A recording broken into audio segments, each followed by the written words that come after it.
Where did the Entwives go? The mystery Tolkien never solved. Everyone assumes the Entwives are just a sad side story, a detail, a tragedy mentioned in passing. Old Treebeard lamenting a loss that happened so long ago it barely registers in the grand sweep of the War of the Ring. That's what most people walk away believing. But that's not what the Entwives really are. Because the disappearance of the Entwives is not a side story. It is one of the most carefully constructed unsolved mysteries in all of Tolkien's writing. A mystery he built deliberately. A mystery he refused to solve. And when you understand what the Entwives actually represent, what their disappearance actually means for the entire structure of Tolkien's world, it stops being a sad footnote and becomes something genuinely haunting. I promise you, this story goes much deeper than a race of tree people who lost their partners. Here is the question that stops most people cold when they first encounter it. Tolkien spent 40 years building the most meticulously documented secondary world in literary history. He created languages from scratch. He wrote genealogies stretching back 6,000 years of fictional time. He knew the name of every river, every mountain range, every obscure king who ruled for 2 decades in the Second Age and then died without leaving significant records. This man, this obsessive, exhaustive, leave nothing unresolved man, deliberately left the fate of the Entwives unsolved. Not forgot, not unaddressed, deliberately, consciously, permanently unresolved. In his letters, Tolkien was asked about the Entwives more than almost any other topic. Fans wanted answers. Scholars wanted closure. And his response, every single time, was the same. He said he did not know where the Entwives went. Read that carefully. He did not know. The man who invented the entire cosmology, who wrote the creation mythology, who knew where every Dark Lord was buried, and what every ring of power did, and why each elf house made the specific choices it made across thousands of years of history, he said he did not know. That is not a throwaway answer. That is Tolkien telling you something about the nature of the mystery itself. To understand why the Entwives matter, you need to understand what the Ents actually are. The Ents are among the oldest living things in Middle-earth. Tolkien describes them as the shepherds of the trees, beings who were called into existence specifically to protect the forests of the world from the axes of dwarves and the fires of Morgoth's servants. They are, in the most literal sense, the world's memory, ancient beyond almost anything else that walks Middle-earth's surface, patient beyond any mortal understanding of patience. Think of the Ents as the living archive of Middle-earth's natural history. Every tree they have ever known, every forest that has ever stood, every season that has passed across thousands of years, all of it preserved in beings whose speech is so slow and so deliberate that they have a word for every individual thing they have ever experienced. The Ents do not forget. They cannot forget. Forgetting would require a speed of thought they are constitutionally incapable of. And they have forgotten the Entwives. Not forgotten. Lost. The distinction matters enormously in Tolkien's world. To forget is to have the memory and lose it. To lose is to have the thing and not know where it went. The Entwives are not forgotten. They are simply gone. And even the most ancient, most patient, most memory-capable beings in Middle-earth do not know where they went. This is where things get darker, because the Entwives didn't simply wander off. They made a choice. Tolkien is specific about this in the conversations between Treebeard and the hobbits. The Entwives and the Ents had different relationships to the world, different desires, different philosophies about what nature meant and what it was for. The Ents loved wild things, ancient forests, the deep roots of mountains, nature as it existed before any hand touched it or shaped it or ordered it toward a purpose. They loved nature the way you love something that is fully and entirely itself. The Entwives loved something different. They loved gardens, ordered things, trees that bore fruit, grasses that gave grain, the transformation of wild land into productive land. They loved nature, shaped toward a purpose. Nature made useful. Nature made beautiful in the specific way that cultivation makes things beautiful. They went east, into the open lands. And they created the brown lands, regions of agricultural abundance that fed the people who lived around them. The Entwives taught men and women to grow things. They were, according to Tolkien, beloved by the human peoples of the East for exactly this reason. They gave them agriculture. They gave them the knowledge of cultivation. And then, at some point during the wars of the Second and Third Ages, the brown lands were destroyed. Sauron's armies marched through. The beautiful ordered gardens were burned. The cultivated lands were turned to ash. And the Entwives, who had made those lands what they were not there when the destruction happened. They were simply gone, before the armies came. Which raises the most disturbing question of the entire mystery. Did they know? Here is the mechanism that changes everything. Tolkien built a world in which the relationship between a living being and the land they love is not metaphorical. It is physical. It is ontological. When the elves are separated from Middle-earth, they diminish. When Sauron loses the ring, his power dissipates into the foundations of the world. When the two trees are destroyed, the light of Valinor is permanently dimmed. In Tolkien's world, the connection between a being and what it loves is not a feeling. It is a fact about the structure of reality. The Entwives loved ordered land, cultivated land, specific places they had shaped over centuries. When those places were destroyed, what happened to the Entwives who had poured themselves into making them? Think of it this way. Imagine you spend 3,000 years building a garden. Not a hobby garden, not something you tend on weekends. A garden that is the expression of your entire nature, your entire relationship with the world, the physical manifestation of everything you are and love and believe. You pour yourself into it the way Sauron poured himself into the ring. The garden is not just yours. In some deep sense, the garden is you. And then someone burns it.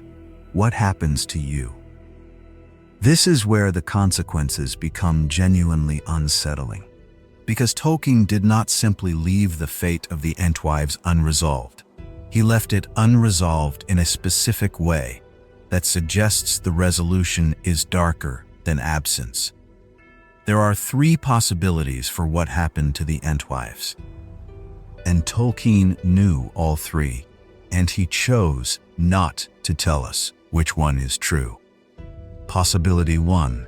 The Entwives survived the destruction of the Brown Lands and went somewhere else. They are still alive, somewhere in Middle-earth, in a place that has never been found and never will be. Hidden, surviving. Perhaps in the Shire. Tolkien himself suggested this as a possibility. The peculiar agricultural abundance of the Shire, the specific knowledge of cultivation that hobbits seem to have been born with, perhaps that came from Entwives who settled there long ago and were never recognized for what they were. Possibility 2.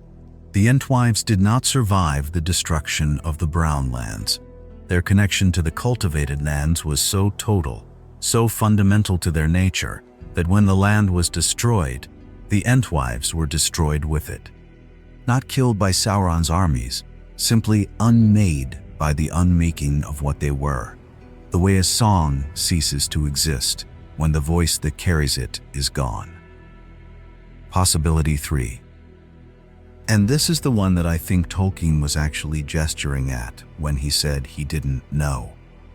The Entwives chose to disappear, not to flee, not to hide, not to be destroyed by Sauron's armies, but to make a deliberate choice in the face of what was coming for the world, in the face of the slow death of wild and ordered things alike, to simply go somewhere that no one in Middle-earth's history has ever been able to follow.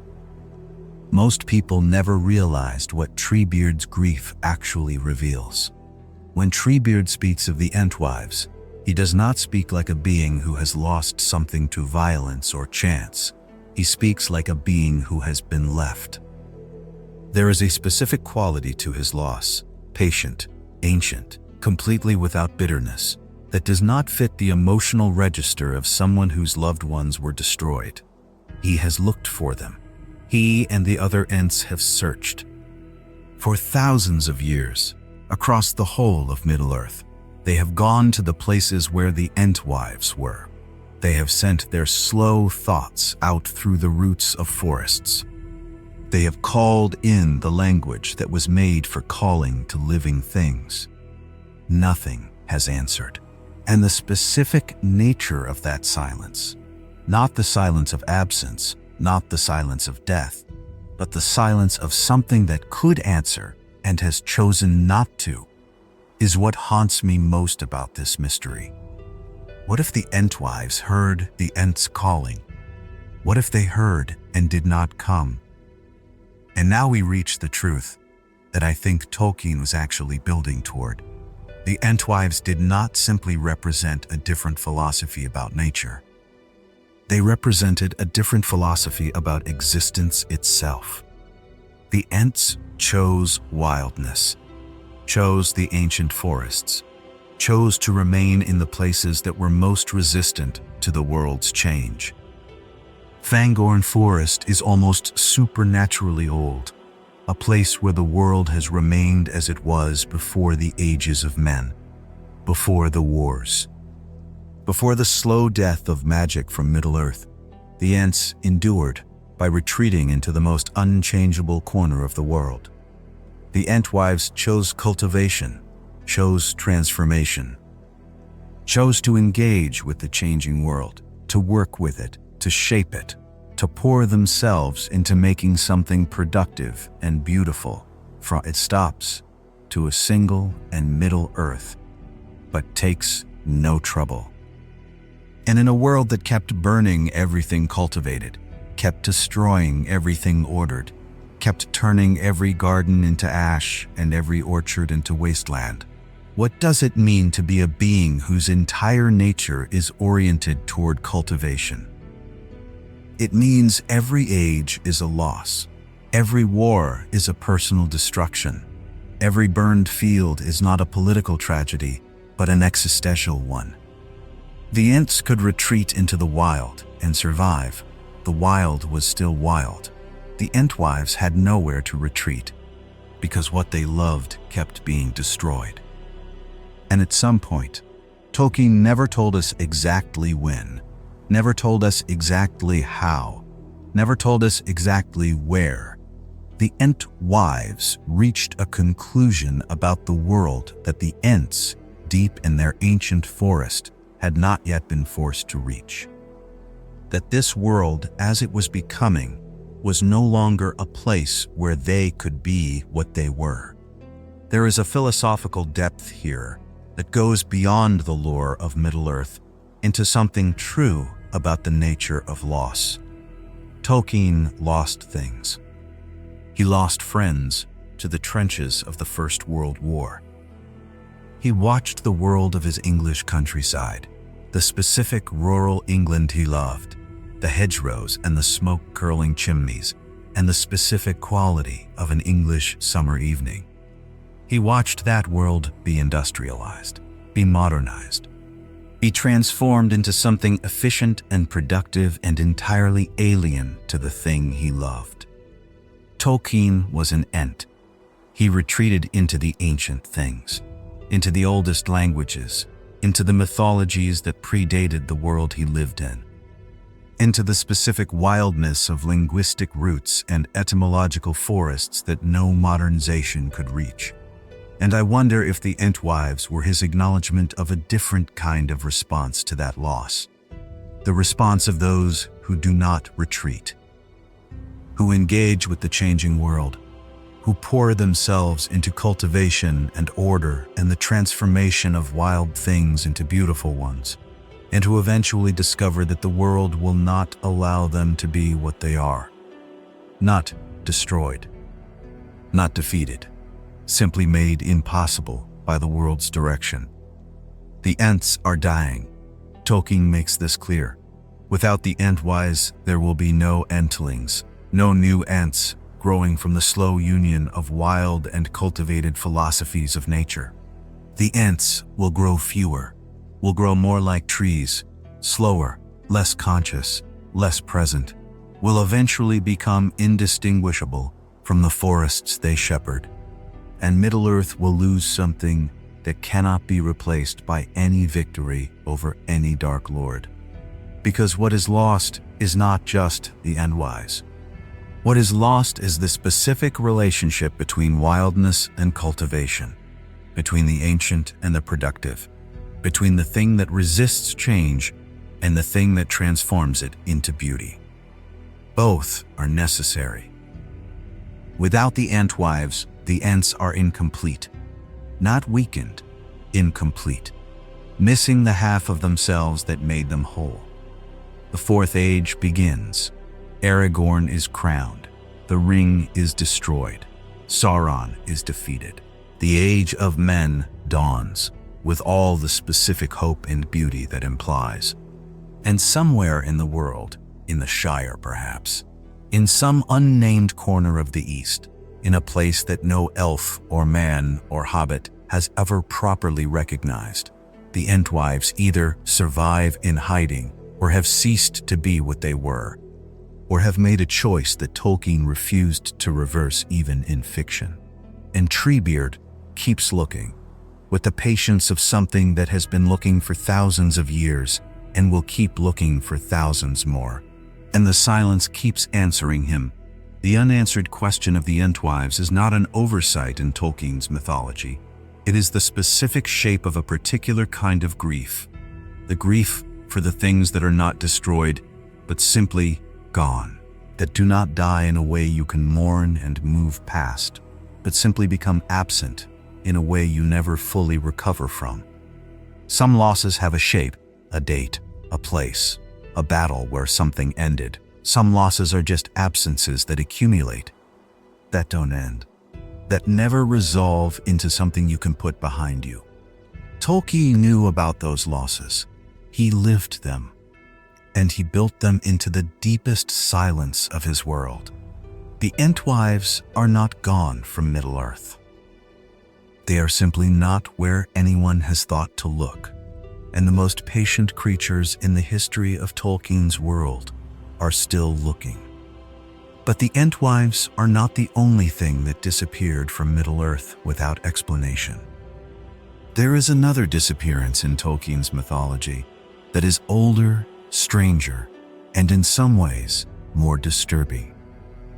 A people who did not leave because the world changed around them, who left because of something in their own nature, something Tolkien only hinted at in his most private writings, something about what it means to be a created being who chooses to unmake yourself. The fate of the dwarves of the First Age, and what Tolkien's unpublished notes suggest about where they actually went. That is the next story.